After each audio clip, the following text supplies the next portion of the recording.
आगे रखना, यही पंजाब की पहचान रही है।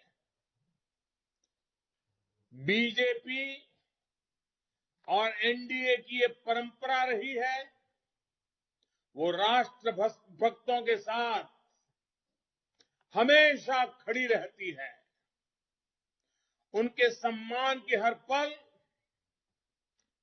रक्षा करती रहती है। इसलिए पंजाब की परंपरा, पंजाब के विरसे को सच्ची नीयत के साथ आगे बढ़ाने का काम सिर्फ और सिर्फ भाजपा और एनडीए कर सकती है।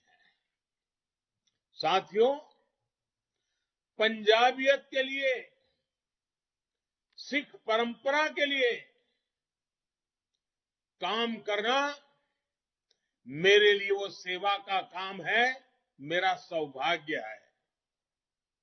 कुछ लोग हमेशा सिख परंपरा के विरोध में नजर आएंगे,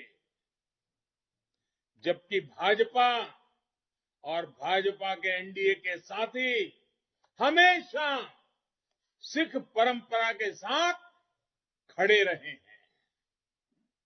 कुछ लोगों के लिए पंजाब सिर्फ और सिर्फ सत्ता का साधन रहा है। हमारे लिए गुरु परंपरा का, पंजाबियों की सेवा और सत्कार का, जी भर के सेवा करने का, सत्कार की परंपरा को निभाने का माध्यम रहा है। ऐसे लोगों ने पंजाब पर राज करने के लिए क्या क्या षड्यंत्र, क्या क्या साजिशें नहीं रची। इन लोगों ने पंजाब को, गुरुओं की धरती को आतंक की आग में झोंका। हमने दुनिया भर में सिख आस्था को बढ़ाने के लिए ईमानदार प्रयास किए। कांग्रेस ने सिखों का नरसंहार किया, हमने नरसंहार के दोषियों को सजा दिलाई। कांग्रेस करतारपुर को भी भारत में न रख सकी, हमने करतारपुर की राहदारी खोल दी। ऐसे अनेक उदाहरण हैं, अनेक उदाहरण मैं गिना सकता हूं, जो पंजाब के गुरुओं के मान सम्मान को लेकर हमारी निष्ठा और सच्ची नीयत को दिखाते हैं। भाइयों और बहनों, पंजाब के लिए ये चुनाव क्या सिर्फ एक नई सरकार बनाने भर के लिए है? क्या ये चुनाव सिर्फ एक नया मुख्यमंत्री बनाने भर के लिए है? क्या ये चुनाव सिर्फ नए एमएलए, नए मिनिस्टर चुनने के लिए ही है? जी नहीं, ये पंजाब में विकास की गति तेज करने और पंजाब को अनिश्चितता की स्थिति से बाहर निकालने के चुनाव है। एनडीए आज पंजाब में असली बदलाव के लिए मैदान में है। भाजपा के नेतृत्व में एनडीए की पूरी टीम इस मकसद के साथ संकल्प लेकर के आपके बीच आई है। अब भाजपा अपने साथियों के साथ पंजाब के विकास के लिए, पंजाब के लिए विकास और विश्वास का नया और पुख्ता रोड मैप लेकर आई है। पंजाब के लिए एनडीए ने अपने 11 संकल्प सामने रखे हैं। ये 11 संकल्प हर उस पंजाबी के हैं जो पंजाब और पंजाबियत की बात करता है। मैं कुछ संकल्प जो भारतीय जनता पार्टी और एनडीए के साथियों ने रखे लिए हैं, वो आज आपके सामने रखता हूं। आयोग का गठन करेंगे। हमारा संकल्प है पंजाब में हर गरीब को पक्का घर देंगे। हमने संकल्प लिया है कि केंद्र और राज्य मिलकर बेहतर तालमेल के साथ सीमा पार से आने वाले नशे और हथियार सप्लाई को रोकेंगे। साथियों, आज एक तरफ भारतीय जनता पार्टी और एनडीए है, जिसका लक्ष्य है नवा पंजाब।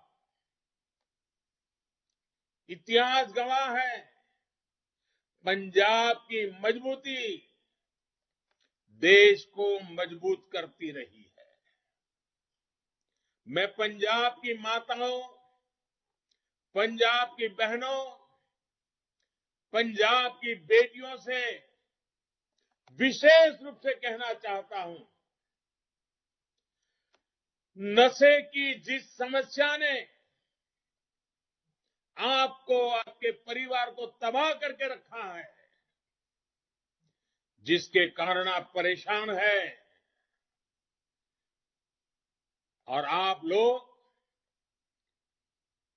जिससे पंजाब को आजाद कराना चाहती है, जिससे अपनी संतानों को दूर रखना चाहती है। पिछले चुनाव में जिन लोगों ने नशे के संबंध में भांति भांति के भाषण किए और चुनाव समाप्त होते ही खो गए, उन्होंने आपकी तो मदद नहीं की, उल्टा इस कमी को, इस बीमारी को दिल्ली के नौजवानों तक पहुंचा दी।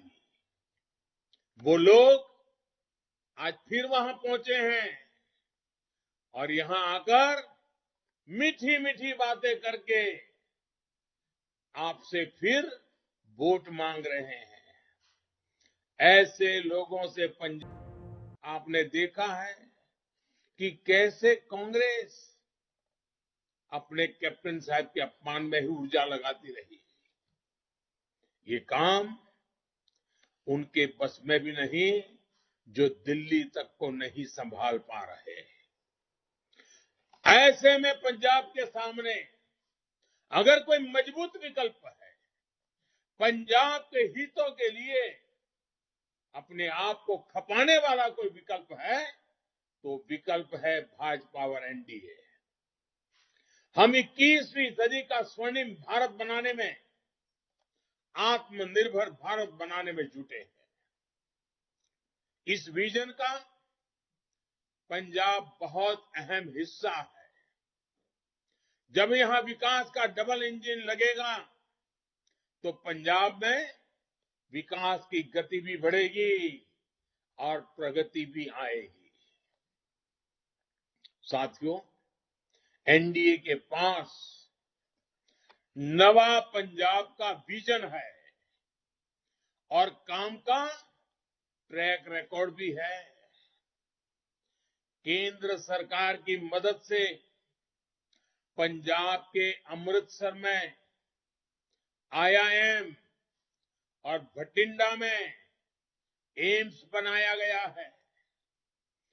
दिल्ली अमृतसर कटरा एक्सप्रेस वे भी पंजाब के कई जिलों से गुजरेगा। इस एक्सप्रेस वे की लागत में से लगभग 40,000 करोड़ रुपया सिर्फ पंजाब में लगने वाला है। इससे कई जिलों में उद्योगों को बढ़ावा मिलेगा। अगर पंजाब में काम करने वाली सरकार हुई, तो नई फैक्ट्रियां भी वहां आएगी। कभी दूसरे प्रदेशों के नौजवानों को रोजगार देने वाले पंजाब से आज पलायन शुरू हो गया है। ये हालत भी उद्योग और इंफ्रास्ट्रक्चर के विकास से ही बदली जा सकती है, पलायन रोका जा सकता है।